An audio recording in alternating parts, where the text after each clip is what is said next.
今天是96年后抬头30肩打3吨半的，然后它转方向盘有一个爱情的声音，那我猜想应该是就是喇叭的撞针，就是方向盘要旋转，然后它要控制喇叭在方向盘上面，它要旋转的话不能用电线，就是电线会被方向盘转断掉，所以它是一支铜的撞针会顶着方向盘，方向盘会做一圈铜这样子，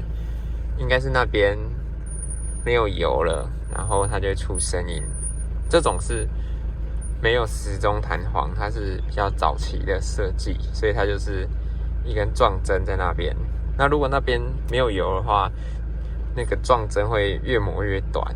然后最后呢就喇叭接触不良，就没有喇叭这样子。那我们就把它上油试试看。